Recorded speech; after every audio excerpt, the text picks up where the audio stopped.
пакінулі ўсё і пайшлі за ім. Манаства на Беларусі. Пахвалёны Езус Христос, наши шановные радиослухачи и YouTube-гледачи. Сегодня у нас в студии вельми радостно, потому что приехали до нас сестры Кацярынкі, а не только сестры у монастыря, так само сестры по крови. Тому это увогуле нонсенсный выпуск.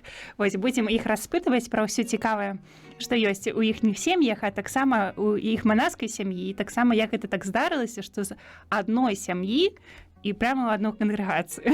Широ вітаем сестер, хвала Христу. Навеки хвала. Ось, сестра Августина, покажитесь. Ось, і сестра Дарота. Шчыра вітаем, можа распачнем, бо ведаеце, для мяне было ўвогуле такім адкрыццём, што сёстры Кацярынкі увогуле маюць неверагодную багатую гісторыю, так адкрыла для сябе, што ўжо 450 год так святкуеце. І можа давайте распачнем увогуле з моманту як бы гістарычнага, на якой глебе паўставала менавіта гэта кангрэгацыя. Увогуле наша кангрэгацыя, яна свае крыніцы пачынае, мы можам вярнуцца да 1570-х гадоў. Гэта сярэднявечча. І заснавальніцай нашай кангрэгацыі была маці Рэгіна. І яна нарадзілася у горадзе Бранева. І на той час увогуле было вельмі бедна і мала таго, што была халера, чума. І пагэтаму вельмі было шмат смерцяў. Таксама гэта той самы час, калі была рэфармацыя, контррэфармацыя, і Бранева з'яўляецца на тэрыторыі сучаснай Польшы. Было ксяндзы-езуіты адкрылі першы калегіум езуіцкі, таксама ў Бранева. І вось такое такая глеба, ось такі вельмі хвейныя, вельмі цяжкія, не такія супрацьстаянні. У вельмі цяжкім складаным часе нарадзілася наша заснавальніца. І таксама, хацелася б нагадаць тое, што мала хто тады не было такой добра развітай адукацыі, не? І, напрыклад, езуіты таксама мелі добрую адукацыю для хлапцоў, але наша маці Рэгіна акурат, то яна, таму што была заможнай сям'і, то мела лепшую адукацыю, так то ўвогуле было вельмі бедна і неадукавана. Хаця гэта была тэрыторыя тагачасных прусаў, не? Вось такі стан рэчаў. Наколькі я так вычытала, што ўсё ж такі гэта быў такі гераічны подзвіг вось менавіта вашай заснавальніцы, таму што гэта было... У чым гэта гераізм? Можа, не я буду распавядаць, і сестры вы расказваеце. Можа, я працягну, як ужо распачала. Так, сестра добра заўважыла, што гераізмам нашай заснавальніцы было тое, яна была вельмі прыгожай дзяўчынай і вельмі мудрай, разумнай, спрытнай, таленавітай. Акурат нашая маці заснавальніца, яна паходзіць з заможнай сям'і. Яе тата Пётр Протман, і ён быў радным нават горада Бранева. Быў такі вельмі купцом, вельмі багатым. А мама называлася Рэгіна Протман, і ў чэсць мамы назвалі таксама і іхнюю дачку Рэгіну. І маці Рэгіна на самай справе яна не была такой з самага дзяцінства надта пабожнай, хаця яна належала пазней да калегіума, да езуітаў, але яна не захаплялася, не ўбачыла ў Езусе Хрысце ўжо адзіны, толькі што ад самага пачатку з 5 гадоў яна марыла быць, напрыклад, такой сёстрай законнай. Яна была вельмі такая, можна сказаць, пышная дзяўчына. Яна ведала, што яна была багатая, прыгожая, яна мела такія розныя вопратку, якой магла ганарыцца, і нават да яе вельмі многа было ухажораў. Яна з гэтага карысталася, яна такая была, на той час такой сучаснай дзяўчыны, як і кожная з нас, напрыклад, калі дзяўчыны любяць красавацца перад астальнымі хлапцамі. І на самай справе мы нават не ведаем, што менавіта здарылася, якая перамена была што было крыніцай перамены нашай маці Рэгіны, але у 19 гадоў прыйшоў такі момант, што маці Рэгіна увогуле кардынальна змяніла свой светапогляд. А дзякуючы светапогляду, ну, як мы ведаем, таксама змяняецца наше жыццё. І ў такім моманце змянілася жыццё нашай маці-заснавальніцы. І яна адышла са свайго добра багатага уладкаванага дому, і яна захацела дапамагаць гэтым хворым. Як я ўжо гаварыла, што гісторыя нас вяртае да таго, што на той час была вельмі вялікая хвароба, чума. І гэты подзвіг, гэтая перамена маці Рэгіны, яна давяла да таго, што яна хацела выйсці да людзей і дапамагаць людзям. На той час яна ўжо мела такую духовнасць, яна зачала закараняцца ў езуітаў, і гэтай пабожныя яе натхненне, яна хацела выйсці да людзей, але я ўжо, можа, да слухачоў гэта больш растлумачу, што нельга было быць сёстрай, як бы быць адданай сэрцам пану Езусу і той жа самы час хадзіць па людзях і дапамагаць людзям. І менавіта наша маці Рэгіна, гераізм нашай заснавальніцы уключаецца ў тым, што маці Рэгіна першая жанчына, якая заснавала ўвогуле ў свеце першую кантэмпляцыйна-чынную кангрэгацыю. Таму што кантэмпляцыйныя кангрэгацыі гэта такія кляштары, якія маліліся толькі ўнутры, якія мелі абмежаваную колькасць сясцёр. А маці Рэгіна, яна захацела дапамагаць людзям, будучы сястрою. Калі яна выйшла са свайго дому уже з сям'і, то ад яе на самай справе бацькі адвярнуліся. Бо гэта было надта стыдна, бо дзяўчына, іхняя дачка, якая павінна была быць прыгажуняй і выйсці за найбагацейшага хлопца нейкага, як бы захацела памагаць бедным.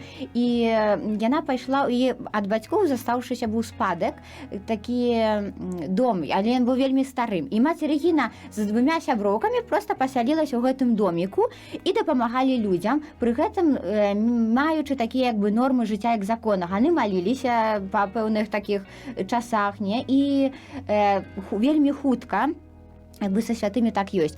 І адныя палавіна горада называлі яе, як бы трошку ненармальнай, а другая палавіна называлі святой. І вот менавіта гэта было такім вялікім подзвігам, што з нашай такой тройкі выйшла ўжо, пачалі далучацца новыя дзяўчаты, якія бачылі, што гэта мае сэнс, і ў хуткім часе ўжо наш, як бы першы дом, які залажыла маці Рэгіна, яна каля 20 сясцёр ужо налічваў.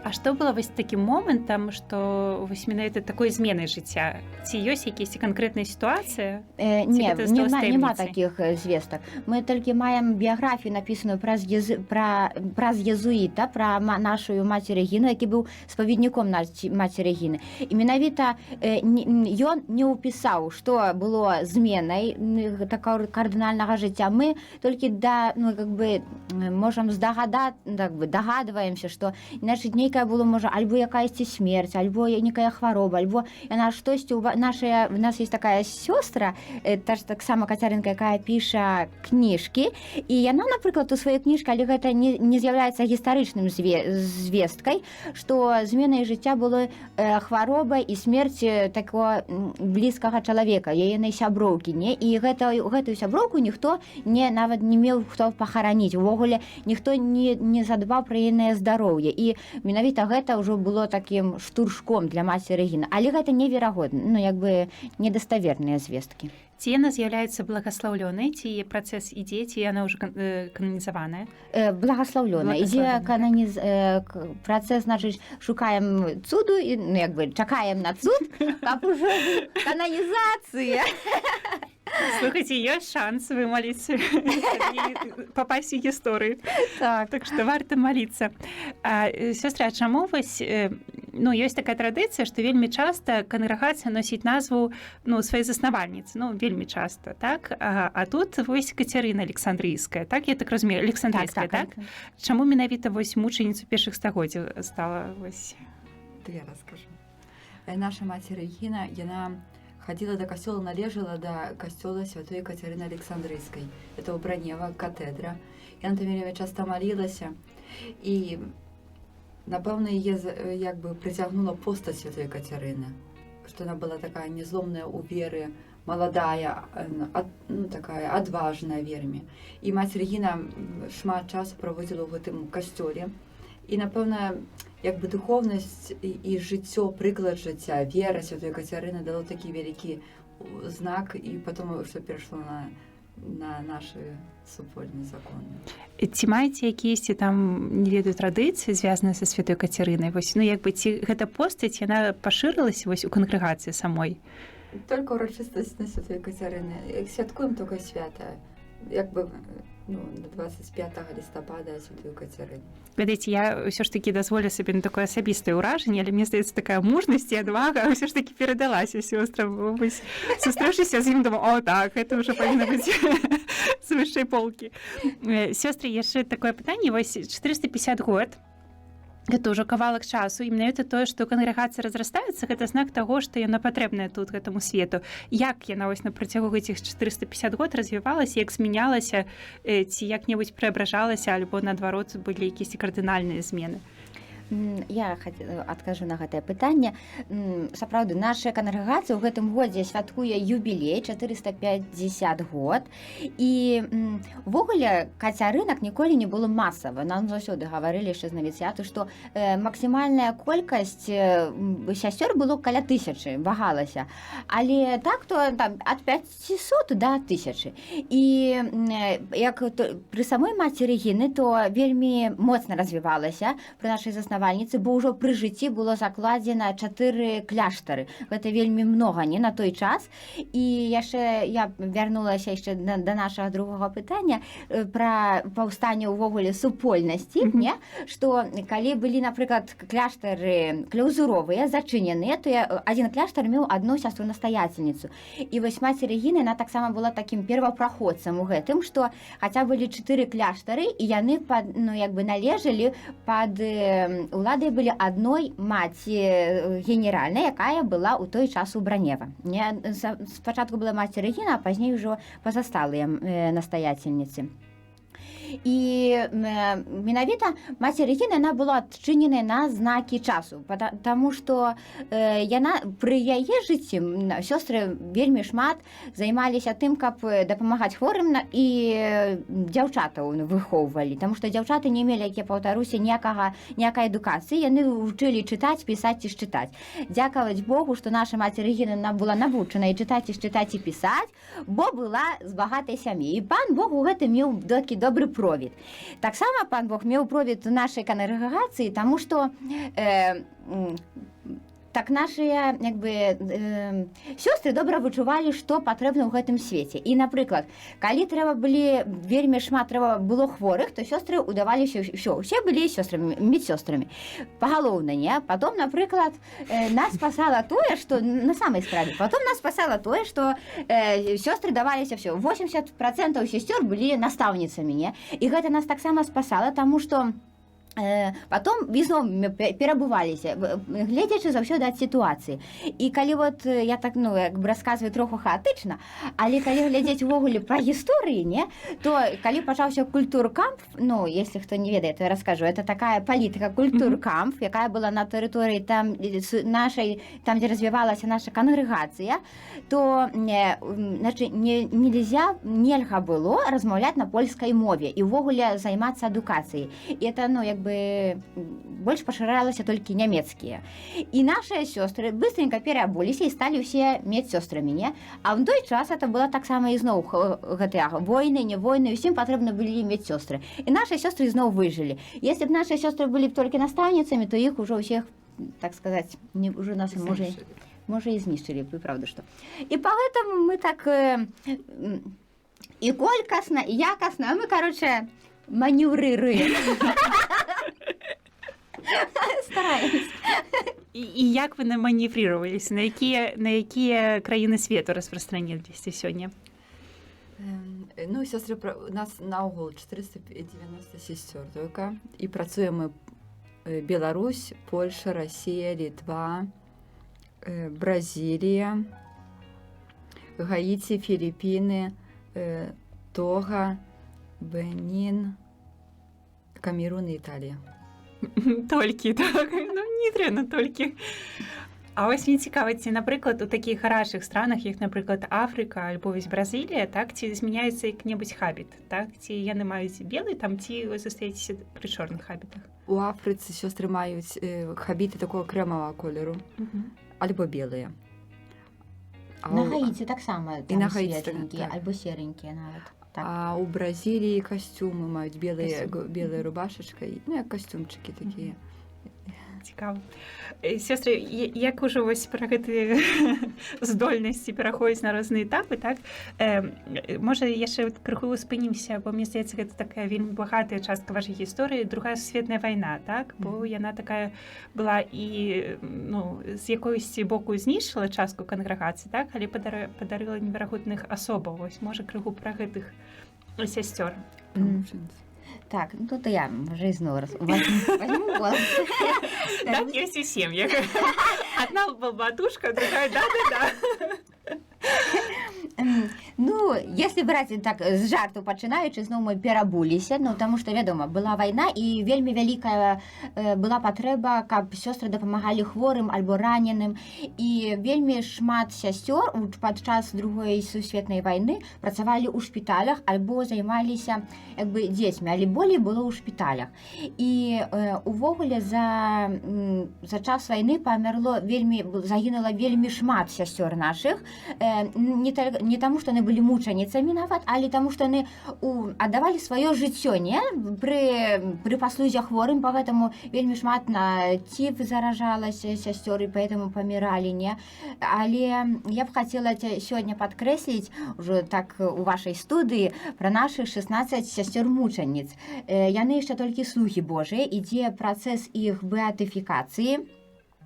І гэта вось 16 сясцёр, якія сваім жыццём яскрава сказалі Богу так, не адказалі на сваё пакліканне, таму што гэта так было з рук чырвонай арміі, напрыклад, вельмі шмат салдатаў, яны хацелі як бы зганьбіць сясцёр, не? І нашы сёстры у абароне чыстасці на гэта не згаджаліся.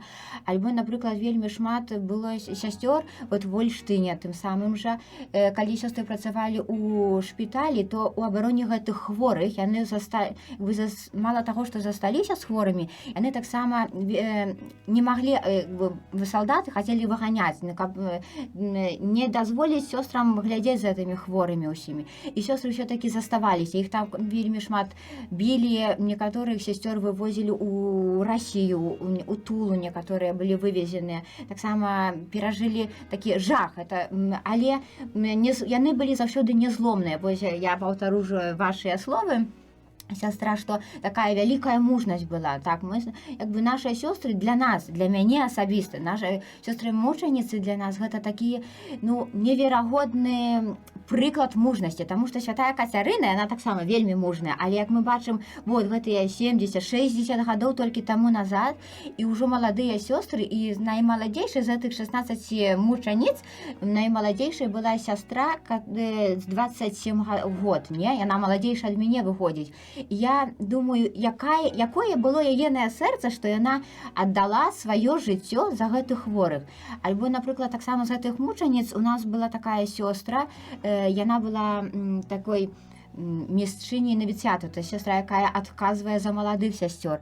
І, напрыклад, яна таксама загінула ў абароне маладых сясцёр. Яна заўсёды, яна нават пабіўшы яе былі ў Гданьску, і она настолькі была, як бы, аддавалася сэрцам сваёй кангрэгацыі, не? І яна ведала, што гэта ўсё навіцыюшкі, тыя сёстры, которые толькі распачынаюць манаўскае жыццё, што яны, ну, як бы, пад яенай аховай знаходзяцца, што яна памерла за іх. І вось гэта для нас мучаніца, это вялікі скарб.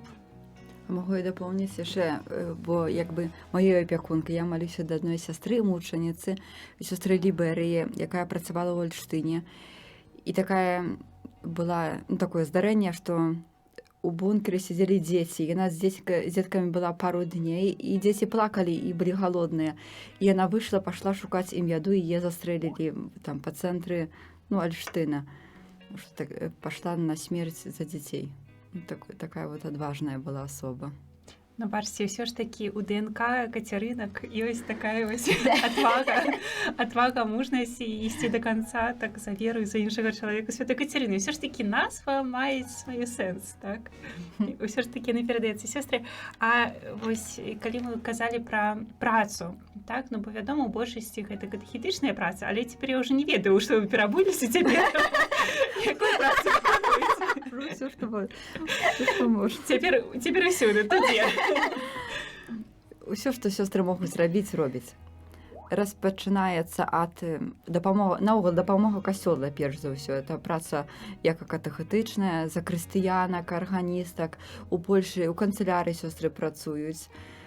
Потом, так як сёстры любяць ісці розныя, ну, галіны, то это праца з дзецьмі, але, напрыклад, домы сірацінцаў, дзецкія сады, таксама дамы для дзяцей, которые наогул для людзей непаўнаспраўна псіхічна хворых і хворых, ляжачых, старэйшых такія дамы.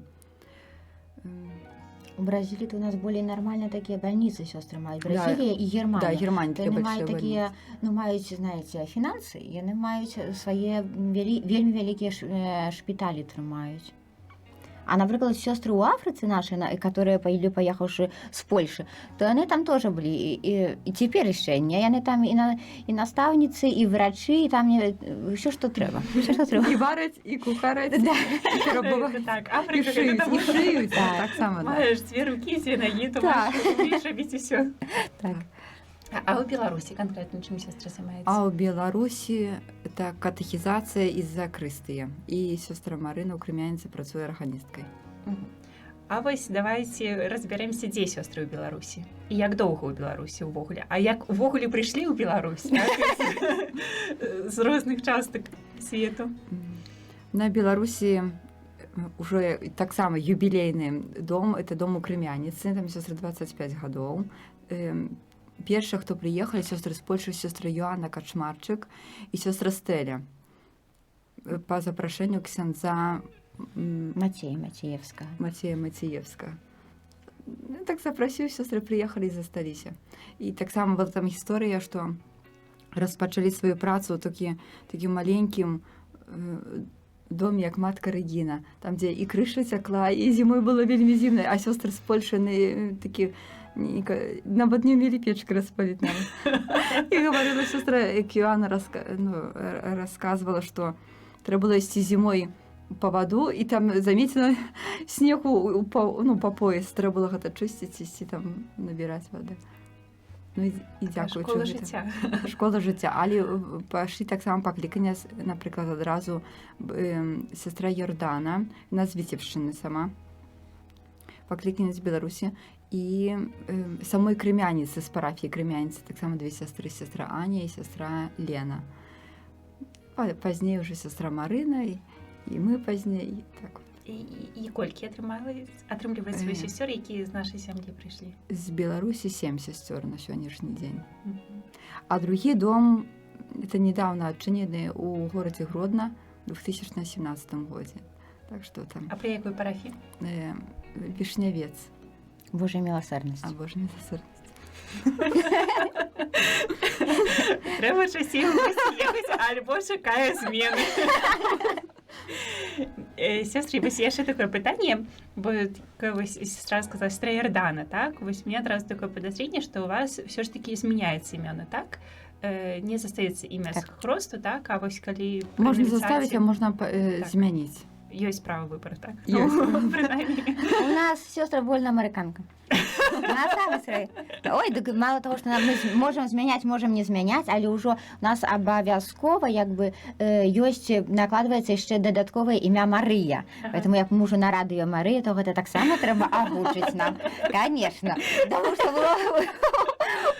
у 1900, каб мне добра запомніць, хіба, ну, где-то каля 17-го года, што таксама была зараза, і сёстры вельмі таксама хварэлі, і ўжо тады ўся кангрэгацыя была дадзена пад апеку, такую асаблівую апеку Маці Божай, і на знак этой адданасці было нададзена для кожнай сястры імя Марыя. І таму ўжо такая поўная афіцыйнае імя наше, то это сястра Марыя Аўгустына.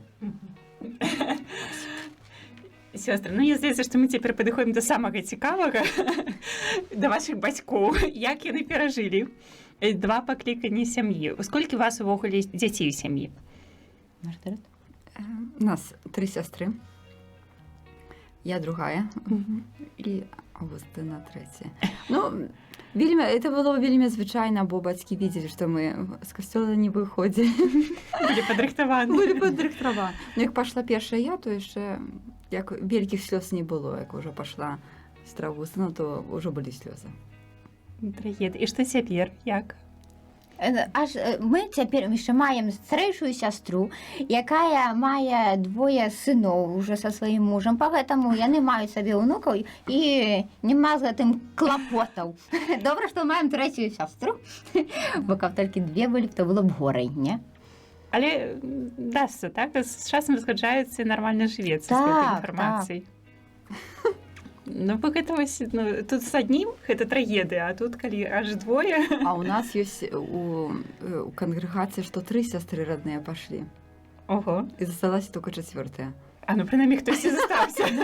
Можа, калі ўсе Але у нас увогуле кангрэгацыі, если так браць, не, на сёстры Грамш, не, то 2 сястры-блізняшкі пашлі, і яны 2 яшчэ жывуць, ім па 89 гадоў яны яшчэ жывуць, не? Сёстра Вінцэнта і сёстра Агата, напрыклад, таксама 2 сястры родныя. У нас, ну, многа сясцёр, у нас такія парныя згромаджэнні. Слухайце, гэта добра, усе сёстры, якія збіраюцца разам у кангрэгацыю, вось, калі ласка, прымаюць сёстрамі. І вы цяпер працуеце ў адным доме, так? У адной парафіі. Так. Як вось гэта такое пачуцце? Ці у вас быў такі досвед, калі вы не працавалі разам? Ну, вось сястра з сястрой, з роднай. А якое гэта розніца паміж вось з іншымі сёстрамі працаваць? І калі ў цябе родная сястра ёсць? Ёсць якісь адрозненні вось у супольнасці? Можа, старэйшая сястра пачне. Старэйшая, Я не заўважаю аж на так яскрава. Ну, хіба больше, можа, я, напрыклад, як я адчуваю больше якоїсь апекі. Што я як, хіба з таго, што як сястра старэйшая, то хочаш не хочаш такая нітачка ёсць апекавацца. А так то я не заўважаю. Ну, для мяне таксама, аж такой асаблівай розніцы то я не адчуваю. Можа, што спакайней так можна, як бы не трэба толькі на сазвоне быць, так можна карыстацца на тэлефонамі нармальна. Можна, конечно, кожны час пагаварыць, але як ужо прыйдзеш дадому, не, зробіш кружку гарбаты, проста так па душам, пасядзець, пагаварыць, ну то як бы прыемней, не, і гэта ведаць, што это родная сястра, яшчэ твая сястра па супольнасці, не? А так то, каб кардынальна, то не.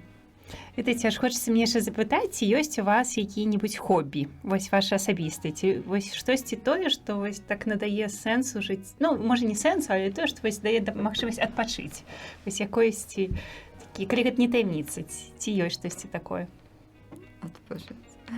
Дорога, ты-то у нас постоянно лягушка путешественник. Ну, я не ведаю. Адпачываю. Я хіба адпачываю пры дзецях. Гэта змучвае, але хіба адпачываю пры дзецях. Это такое ўжо. А так, я люблю... Што? Я много чого люблю. Ну, вось, напрыклад, ёсць у вас такія вечары, калі вось там, не ведаю, сабрацца каля добрага фільма, напрыклад, паглядзець кіно разам. Ну, гэта тут... Штосьці такое. Астатняе было «Джентльмены удачы». О! Класіка. Ёсць такая магчымасць, правда? Конфеты Рафаэлка. Ну, і кава. А так-то я яшчэ люблю горы. Я ввогуле люблю такія выезды. Бо сёстра Дарота, то яна любіць так зведваць усю, мала б скалесіць усю Еўропу і ўсё, каб магла б яшчэ і ў Бразілію паехала. А я то болей я такая, каб аж так моцна выязджаць задалёка, то я не надта. Але ну, я люблю горы, поэтому ради гор, то я, конечно, там хотя бы ў Закапане, то, конечно, паразважаць, не, вот пабыць у гэтых горах, адпачыць, не, тады можна, ну, дае такі добры зарад, такі акумулятары ўключаюцца. Бо акумулятор, можа, хіба это пілігрымка. Так? Пілігрымкі, так. Пілігрымкі такія аўтобусныя ці пешыя? І аўтобусныя, і пешыя, абы толькі як. Я Я ж кажу, пустить больно. Ой-ой-ой, как не было б катехеза, то не було б сестри дорослої. Ну, это да. Парадоксально, правда? Так, Так. зовсім інакше відчувала, що сестра така поважна. Не все так. І, сестри, ці є у вас які-небудь такі традиції? Ось менавіта конгрэгацыі, ось, напрыклад, сёстры кармеліткі распавядалі, што яны, напрыклад, на Божае нараджэнне хаваюць дзіцятка Езус, і сёстры павінны яго знайсці. Ось, як бы такая традыцыя. Ці ёсць у вас якісь такія асаблівыя рэчы, якія звязаны менавіта з вашай конгрэгацыяй? Звичай, наприклад, як звичай, не? То на Святого Мартина така ёсць, што сёстры маладыя, як бы збіраюць усе свае рэчы, выходзяць з кляштару. І прыдужана павінна настаяцельніца што-небудзь прыдумаць такое, каб сёстры засталіся, чымсьці захвоціць. Можна нават даць кішанковыя на цукеркі. Да, давалі заўсёды. Ну, трэба так добра зрабіць, што ты выходзіш, каб цябе заставілі. Нічога сабе. Такая традыцыя. І ў гэты дзень таксама кіруюць кляштарам маладыя. Вот, особенно там новицушки, пастурянки. На дзень младзянков, не? То таксама, толькі наймалодшая сястра з супольнасці тады кіруе усімі. І тады я, напрыклад, если это ёсць пастулянтка альбо навіцюшка, то таксама ў сваім навіцяце кіруе самая наймалодшая. Альбо, напрыклад, если з юніёрыстак ці ўвогуле з сёстраў, якія па вечных ужо абяцаннях, то таксама наймаладзейшая кіруе ўсёй супольнасцю ў гэты дзень. Можа рабіць, што хоча. Так, это вельмі прыемна. Я мела такую нагоду, и поэтому это так приемно. Альбо на ночь перед Святым Миколаем вечером 5-го сестры ставить одна под одной покой боты, и треба ў гэты бот положить альбо цукерки, альбо там які подарунок для сестры. И отчиняешь дверь, а там целая толпа ботинок. Тоже такая. Классно. А яшчэ можа... І, як ужо гаварыць пра такую традыцыю, то, напрыклад, у нас у катажынак, што пярсцёнак даецца на першыя шлюбы. На першыя, так? І як бы першыя шлюбы досць такія ўрачыстыя. Больш нават урачыстыя, чым вечныя. Бо на вечна толькі ўжо як крыж даецца, і што ўжо далей ідзеш, згаджаешся надалей, а так як первыя вельмі у нас урачыстыя. Цікава. Так. Так, інакш. Ну, я, напрыклад, яшчэ не сустрэла пакуль кангрэгацыя, якая б мелі не такі заручаны пярсцёнак пры першых абяцаннях. Зазвычай альбо як даюць, то толькі на вечных пры вечных не абяцаннях, альбо ўжо зусім няма, а ў нас на першыя. Цікава. Вельмі цікава. То і вось на першыя адразу з'язджаюцца ўсе госці, так? Так. Так, першы вельмі так гучна. Вельмі гучна. А вось што адбываецца, калі, напрыклад, да вечных, колькі часу вось плюс-мінус да вечных?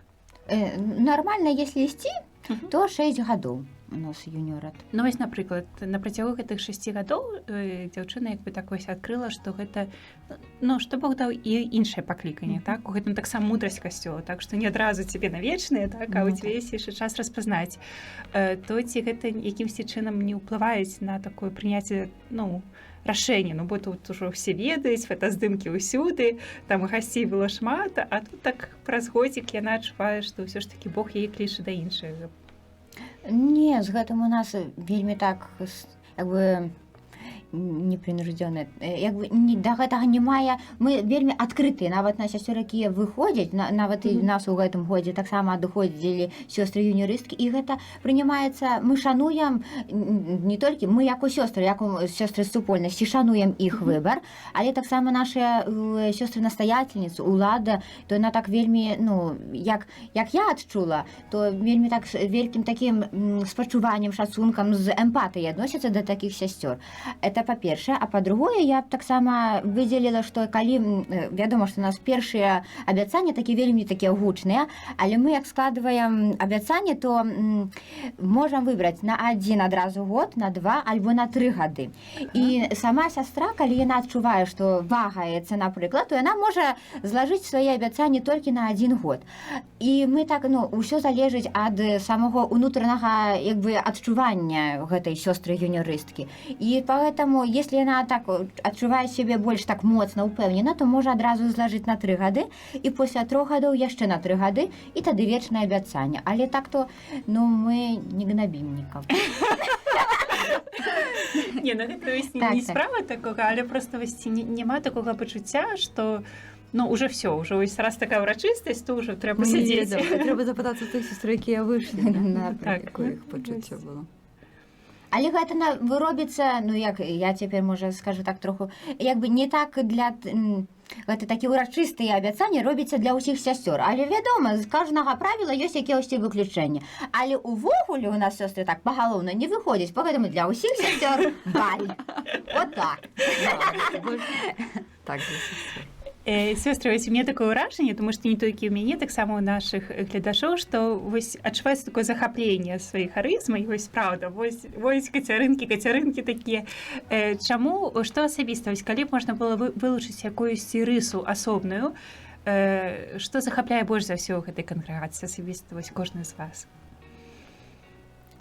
Мне выдаецца, што какая-то унутраная вольнасць, што сёстры не маюць адзін кірунак працы, а маюць шмат такіх магчымасцей, і дзе сёстры сябе найлепей адчувае, там і можа працаваць. Хіба гэта найбольш захапляе. Я наогул магу расказаць, як я так себе прыпомніла цяпер, як я сябе адчыніла вот именно кацярынак. Аднойчы адчыняю кніжку, а там была кніжка пра благасловенную маці Рэгіную. І такие жыццё. І на канцэ кніжкі, так была кніжка для дзяцей, была намалявана сястра Кацярынка, калі є шмат дзяцей, і яна трымае яшчэ дзіцё на руках. І вот у той момант я паглядзела і падумала, я таксама хачу так быць. Хіба такая вольнасць. Хочаш працаваць з дзеткамі, калі ласка, з хворымі, калі ласка, не знаю, у дзецкім садзіку, калі ласка, на кухні, калі ласка. То есть выбор, хіба вольнасць такая вялікая, вельмі вялікая вольнасць у працы. Я таксама вольнасці вельмі шаную, я далучаюся да сестры Дароты, але я яшчэ хацела выдзеліць такую вялікую простату сясцёр. Я у такім сэнсе, як я только з якімі бы сёстрамі, кацярынкамі не ўваходзіш адразу якуюсьці размову, я мела такое ўражанне, што як бы я знала гэтых сясцёр 100 гадоў. І гэта так вельмі так па-сямейнаму, і па гэтаму это так вельмі захапляе. А таксама гледзячы на нашу постаць заснавальніцы, калі сёстра Йордана, пра якую мы ўжо нагадвалі, она рассказывала про маці Рэгіну, што у 19 гадоў маці Рэгіна выйшла з такой багатага дому і пашла няўпэўная, бо яна не мела нічога, ніякага матэрыяльнага дабрабыту, нічога ўжо ад новага пачала жыццё. І я такая подумала, ого, 19 гадоў і такое зрабіла, не, ў сярэднявеччы. І вось ізноў вяртаемся да нашай мужнасці. І я думаю, я мушу гэта мець. Вось, такая маладая, прыгожая, а з другой стороны такая за сваім вялікім патэнцыялам, такім Божай харызмай, Божым духам. Гэта мне вельмі падабаецца. І нават пазней, як ужо былі ў часе фармацыі ў навіцыяце, то на самай справе, напрыклад, нам якую-небудзь кінеш там ідэю, нават не толькі мы маладыя, там навіцюшкі, але нашая местрыня, альбо нашыя сёстры-настаяцельніцы. Так, да, і пашлі, паляцелі. Не выконваць. Класна. Сёстры, уже крыху у нас там напружвае час, бо ўжо трэба кончыць, але ведаеце, мне здаецца, што вельмі прыгожым такім заканчэннем нашай размовы сёння будуць, паколькі прыбліжаюцца святы, то можа некалькі слоў на святы, пажаданні альбо якісьці важны момант, які бы хацелі сказаць пра свята Божага нараджэння для нашых слухачоў і гледашоў. Добра, так можа я распачну. На гэтыя набліжаючыя святы, каб мы так добра да іх падрыхтаваліся, жадаю усім, каб разважаць над жыццём перш за ўсё Маці Божай, якая чакала на нараджэнне Пана Езуса. У гэтай у цішыні свайго сэрца я сама для сябе маю такое, разважаю, а як я б жыла з такім як я не нясу Хрыста свету, нават не толькі гэтага бачна, Маці Божа яшчэ не нарадзіла пана Езуса, але ўжо ўнутры яна мае пана Езуса носіць пад сэрцам, і яна ўжо нясе гэтага пана Езуса нам. І я так застанаўляюся, і нашых слухачоў таксама запрашаю застанаўляцца, ці я сваёй асобай нясу Хрыста свету, гэтага маленькага, яшчэ невідочнага, які проста нараджаецца, расце, і маем надзею, што ён калісьці ўжо у паўнаце мы будзем з ім жыць у небе. Я так дополню только так само. Жадаю вялікай радасці для кожнага. Каб усмешка была такой, усмешка, якая нясе свет паміж цьму. Бо часам вельмі